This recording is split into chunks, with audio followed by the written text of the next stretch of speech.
Hey everyone, and welcome to This Explainer. If you've ever been using your phone or a digital tool and just felt like it completely missed the mark on your cultural background or local nuances, well, you're definitely not alone. Today, we're unpacking a pretty massive concept. We're looking at how artificial intelligence, the very tech that's supposed to connect the entire globe, might actually be standardizing it instead. We're going to break down the semiotics of AI, basically how these systems interpret, generate, and honestly, sometimes totally erase cultural signs and local behaviors. Okay, let's dive right into this. Why exactly does artificial intelligence erase local cultures?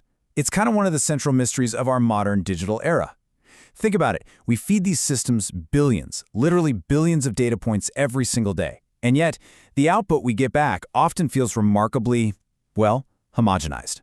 We have this tendency to view AI as this perfectly neutral, all-knowing brain. But in reality, these generative AI models harbor massive cultural blind spots.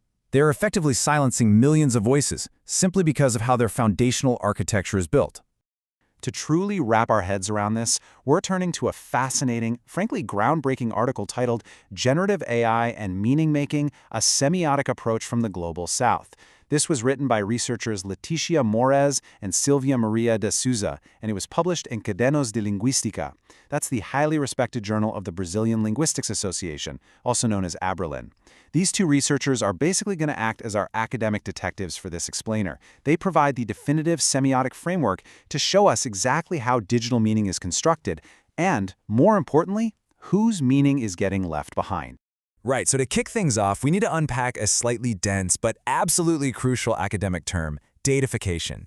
The authors make a really important point here. Datafication isn't just computer code. And data itself, it's not just some raw, neutral material like, say, rocks sitting in a field. No, datafication is the extraction of actual human life into a digital format. Literally every single time you buy groceries, swipe a credit card, or even just snap a quick selfie, your human actions and your social practices are being converted into quantifiable objects. You are, quite literally, being translated into a vocabulary that an algorithm can understand. The researchers describe this whole thing as a cyclical and honestly, sometimes quite ruthless process. It all starts with step 1, just a spontaneous, normal human action. Then, in step 2, that action is converted into data and sucked up into the massive repository we call big data.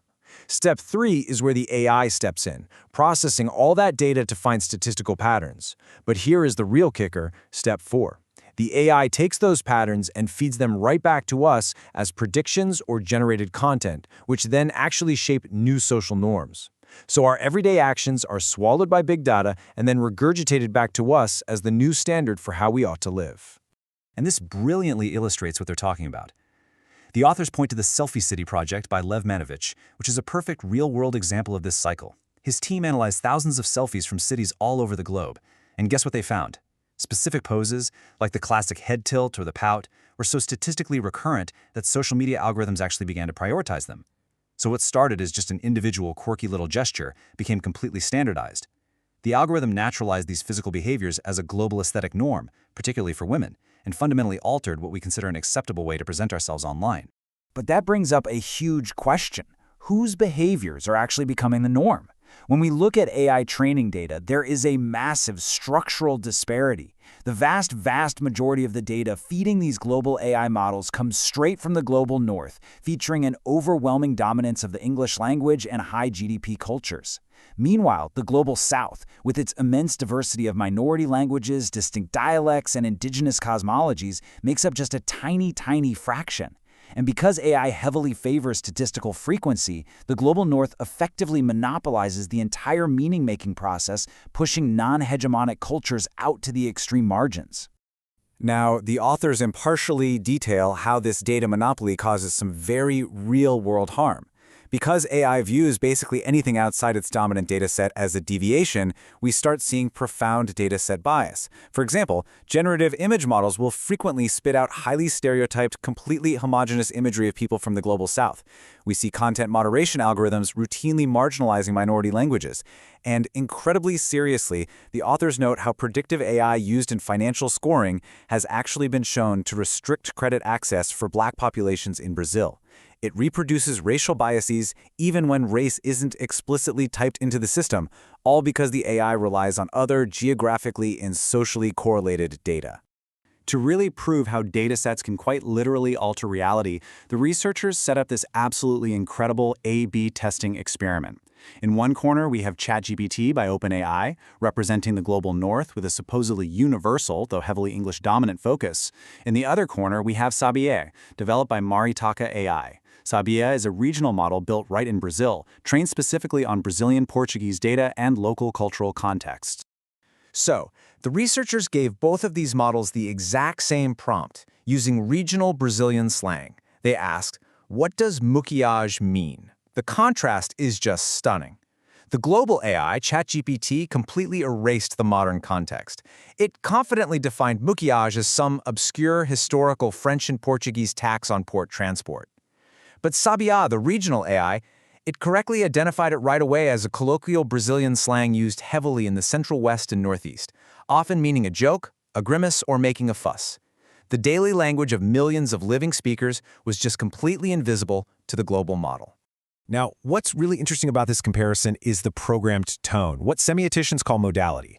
The global model assumes absolute certainty. In the test, ChatGPT used bold text and highly definitive statements to project total authority, even though it was entirely missing the cultural mark. Sabiá, on the flip side, was actually programmed to acknowledge doubt. It used phrases like "it is a possibility" or "it depends on context." It actively recognized regional variations and the limits of its own knowledge. The global model's programmed tone of certainty is actually acting as a mask for its deep cultural blind spots. Let's look at their second test, using the word pesero. Once again, ChatGPT defaults straight to Eurocentric data, defining it super confidently as a Portuguese surname or a historical place for weighing goods. Completely misses the global South context. Sabiá, however, correctly points out that it's a musical style from Cabo Verde, a Portuguese-speaking nation in Africa, and notes that it can also be used as Brazilian slang for a heavier, difficult situation.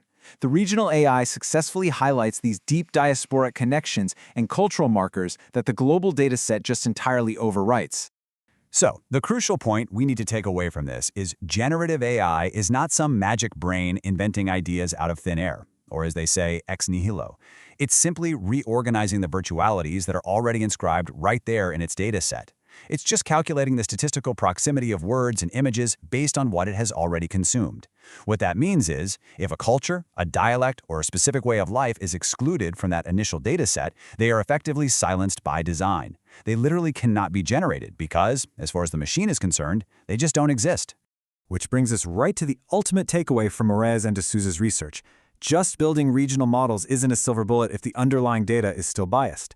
As they powerfully state in the article, the construction of more ethical and culturally plural AIs requires the semiotic curation of data. We can't just indiscriminately scrape the internet and call it a day. We need deliberate, careful curation. We need to start treating data not just as neutral numbers, but as vital cultural artifacts to make sure the vast, beautiful diversity of human life is equally and fairly represented in our digital future. As we wrap up this explainer, I want to leave you with a pretty provocative question to chew on.